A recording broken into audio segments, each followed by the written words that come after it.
ভাইরে ভাই, একটা শোতে গেছিলাম বীরসিংহ গ্রাম ঘাটাল। আউটস্ট্যান্ডিং পাবলিক ছিল ভাই, দেখতে ভুলবেন না পুরো ভিডিওটা। Hey guys, this is your DJ Payel. Radhe Radhe, কেমন আছেন সবাই? তো আমার শো ছিল 11ই জুন 2024। তো সেই জন্যেই দুপুর 3টে থেকে রেডি হচ্ছিলাম, কারণ শো ছিল সন্ধ্যে 7টায়। তো ফটাফট রেডি হয়ে নিলাম, মেকআপ হয়ে গেল। কেমন লাগছে অবশ্যই জানাবেন। তো দেরি না করে রাধে রাধে নাম নিয়ে বেরিয়ে পড়া যাক শোয়ের উদ্দেশ্যে। তো যখন বাইরে এসেছি তো আমার পুরো টিম দাঁড়িয়ে, এবং আমার গাড়ির যেন কিছু একটা হয়েছিল ভাই, কারণ গরম তো প্রচণ্ড ছিল, তাই না? তাই দেরি না করে বললো উঠে যাও, গাড়ির সব ঠিক হয়ে গেছে। আর মেকআপ কিছুই ছিল না ভাই, এত গরম সব ঝরে ঝরে পড়ছিল। তারপর সৌরভদা অল দ্য বেস্ট জানালো, ক্যামেরাম্যানকেও বললাম ক্যামেরাম্যান জলদি ফোকাস করো। তো যেতে যেতে যতই গরম হোক, আমরা তো চা লাভার্স, তো এক জায়গায় ভালো চায়ের সন্ধান পেয়ে সেখানে দাঁড়িয়ে যাই। আর গেটটা খুলতেই দেখুন কি অপরূপ দৃশ্য, তাই না? তারপর চা খেয়ে দেরি না করে, কারণ ওয়েদারের অবস্থা একটু বেগতিক লাগছিল, তাই রওনা দিয়ে দিলাম শোয়ের উদ্দেশ্যে। তো শোয়ে যাওয়ার 1 কিলোমিটার আগে আমরা একটু দাঁড়িয়ে যাই একটা ফাঁকা মাঠে। কি সুন্দর লাগছে দেখুন, তার সাথে হালকা মেঘ ঘুরেছিল। তো আমি একটু দাঁড়িয়ে ক্যাঁত মেরে ছবি তুলে সব দেখে শুনে আবারও রওনা দিলাম।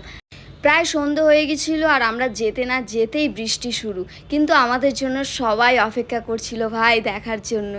সত্যি এটা খুব খুব খুব ভালো লাগছিল। আর বৃষ্টির জন্য ভাই সন্ধে 7টার অনুষ্ঠান সেই রাত 9:30 পাক্কা বেজে গেল। কিন্তু কারোর তো হাত নেই, তাই না, প্রকৃতির উপর। তাই আমরা ওয়েট করতে লাগলাম। অবশেষে শো শুরু হলো 10টা থেকে। উঠতে উঠতেই এত মানুষের ভালোবাসা, এত মানুষের ক্রাউড, সত্যি আউটস্ট্যান্ডিং। খুব খুব খুব ভালো হয়েছিল show. And thank you Bakultala Kalimata শোয়ের সমস্ত সদস্যদের।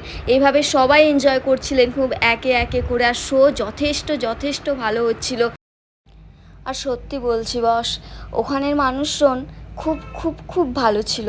আর ভালো হবেই না কেন, বীরসিংহ গ্রাম, যেখানে স্বয়ং বিদ্যাসাগর জন্মেছিলেন, ভালো তো হওয়ারই কথা, তাই না? তো একটু ক্লিপ দেখতে পেলেন। তারপর মানুষজন এত হয়েছিল, এত পরিমাণে ক্রাউড হয়েছিল যে সাউন্ডের থেকে ওনাদের গলার ভয়েস বেশি শোনা যাচ্ছিল। তারপর জানি না কিছু কারণে কিছু অশান্তি হয়তো হয়েছিল।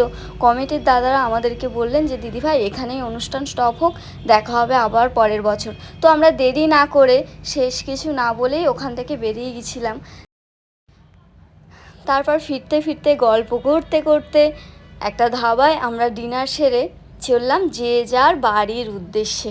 তো দেরি না করে, রাতও অনেক হয়েছিল, কারণ 10টা থেকে অনুষ্ঠান শুরু হয়েছিল। তাই পৌঁছে গেলাম আমার বাড়ি। তো সেখানে সবাইকে টাটা করে যে আবার দেখা হবে, সৌরভদা টাটা করছিল। তো বাড়ি ঢুকে পড়ি। তো থ্যাংক ইউ সকলকে, ভালো থাকবেন, নিজেদের খেয়াল রাখবেন, দেখা হবে পরের কোনো একটি ব্লগে। টাটা।